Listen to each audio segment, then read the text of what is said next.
I'm going to have to go back to my old way. You can't trust nobody. I mean, nobody. I don't care who it is. Let me tell you something. Stan Hansen has always done some things. These assassins, Ole and Gene, I'm sick and tired of being taken advantage of. I don't trust nobody. Abdullah, Mark, Lewin, Mephisto, it don't make a difference. Kevin Sullivan, Tommy Rich, brother, I'm going to start looking out for myself. I'm tired of standing back here looking around at everybody. Ole Anderson, Gene Anderson, let me tell you something. Ole, you can take advantage of me. I'm a little dumb, I've always said it, but brother, let me tell you something. I'm one tough SOB, and when I get into the ring, no matter where it is, I'm going to get it. Wait a minute. Wait just a minute. We've got Mephisto out here against Kevin Sullivan. And Mark Lewin has got Kevin Sullivan in the sleeper hold. Stan Hansen battling it out with Ole and Gene Anderson up in the rear.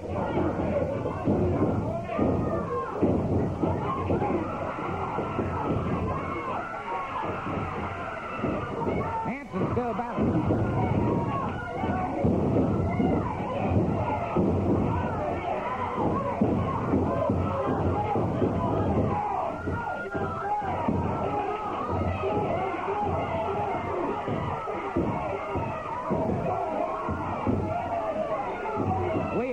Got to get this situation straightened out. Finally, you've been shooting your mouth off long enough. Let's don't give me any of that. Let's get it out right now. Let's get it out right now. Well, we've got a situation here, and we're trying to keep... Well, all right, we'll be back. We'll be back in just a moment. Lars Anderson restrained, and Ole Anderson should leave the area. He should leave the area. No good. No good. We'll find out about good. You know, Ole Anderson may think that he's the coldest man in professional wrestling, or the coldest of the Anderson brothers. But I guarantee one thing when it's said and done. He's going to find out just how cold I am. He's going to prove it to me. And I'd like to say this, you know, Andre the Giant and Dusty Rhodes had a few words to say, and I'd like to have the fans listen to what they were saying. This was an exclusive interview that took place at the Omni right after the match, and let's listen to the comments from the eighth wonder of the world, Andre the Giant and Dusty Rhodes. You know, sometimes you get just a little bit. They get just a little bit, Andre, of what they got coming. Now, Payback, I said, was going to be what it was. Payback was going to be what it was. Now, for what they did in my face, what they did to Andre the Giant's face, we want something that will stop this thing once and for all. We want it over once and for all. We want one match where nothing can happen, where I don't know what kind of match it's going to be, but we got to have one match. Just like you say, they start to pay a little bit, but they have to finish to pay. You have to pay that all the way, and that's what we want to do. We want you back in that ring because that's too easy to get disqualified. We want you in the ring, and we want a winner in there. We want no out. No way out. Ole Anderson, remember I'm saying this right now. Me and Andre the Giant going over record, no matter what we have to do. One match, one time, one way out. Either y'all walk out or we walk out the winner, and there'll be no more of this. It's got to end, and me and Andre going to put an end to it. I can assure you right now it's a long ways from being over between Dusty Rhodes and Ole Anderson. The Minnesota Wrecking Crew is headed for... perhaps a disaster, there's no question. Now a battle between you two, and it looks to me like you're certainly getting the better of it right here. Well, I was getting the better right there, but there it is again. There's two of them, and you can see the maniac, what he's doing to me right here. He's pulling at my face, trying to... But here it is, what I've talked about. It's always 2-on-1, this cult. This cult is too much. Like I said, I'll do anything. He outgouged me, I'm going to do it to him, too. Right there. I mean, if you got to fight fire with fire, Gordon, especially with these two men, this isn't... I've told, if I had to whip him, I'd whip him, and I did. And right here, I was down and took two of them, and here's the strange turn of events. The Butcher came out, and I can't even believe it, because right there, I'm trying to get up, and I don't know what happened, and I can see the Madman of Sudan going after the Maniac. And like I said, it was a wild night. But come Friday night in the Omni, Butcher, I am going to do you a favor. I am going to give you something that I can't have.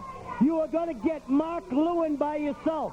Because Mephisto, when you come for me, I am going to be there with both guns ready. And I promise you, Butcher, in the Omni. If there's one thing that I will give you, it will be Mark Lewin by himself. Because when you step in the ring with me, I have a lot of animosity that got to get out, Mephisto, and I'm going to get it out on you in the Omni Friday. Just a minute, gentlemen. Just a minute. We have a match scheduled here. Kevin Sullivan going up against Rick Connors. Let's call for the bell, please.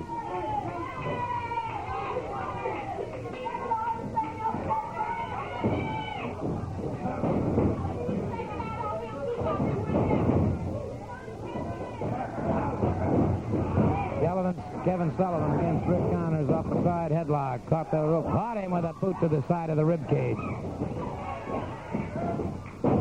Sullivan using that elbow very effectively. The top of the head of Connors into a snapmare. And a rear chin lock now by Sullivan. Bracing down across the shoulders of Rick Connors.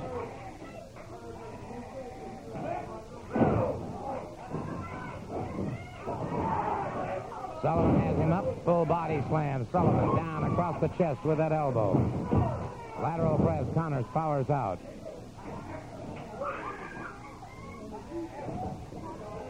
Sullivan now with the inside armbar. Back to those ropes, the referee calls for the break. And it was Connors catching him on the break. Sullivan retaliates. Connors down to one knee and Sullivan.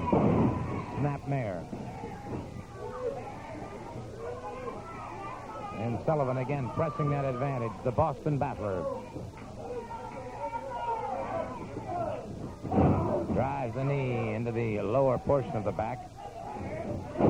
Sullivan catches him a good solid forearm. Connors came out with a foot, but Sullivan retaliates one to the midsection into another snapmare.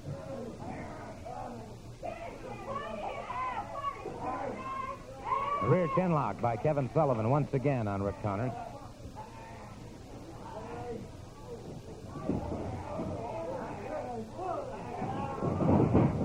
Off the ropes, got him with a good shoulder smash. Sullivan moves in on his man once again, a snapmare, and once again back to the rear chin lock.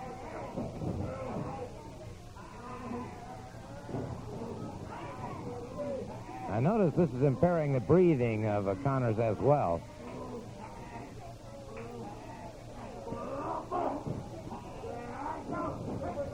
And now Sullivan pounding away to the side of the jaw of Connors. Sullivan uncorks a hard right hand that glances off the side of the head. Connors now with forearms to the back of Sullivan. Sullivan whipped into that turnbuckle now. It's Connors closing in on him. Reversal by Sullivan has Connors to the canvas. Into a lateral press. Connors comes out before the count of three, however. It's Sullivan smashing Connors into the canvas, smashes him in once again. Into a lateral press.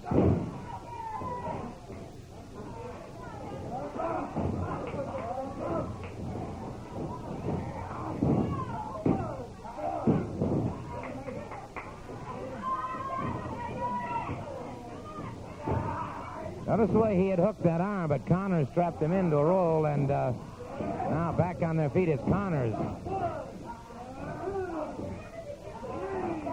Launching an offensive now against Sullivan, and Sullivan fires back, and now Connors fires back. Sullivan, another hard right hand. Arm whips his other. Caught him coming in. Alongside the head, in the ear. Goes for the figure four. He has the figure four. And so, the referee calling for the bell as Connors concedes.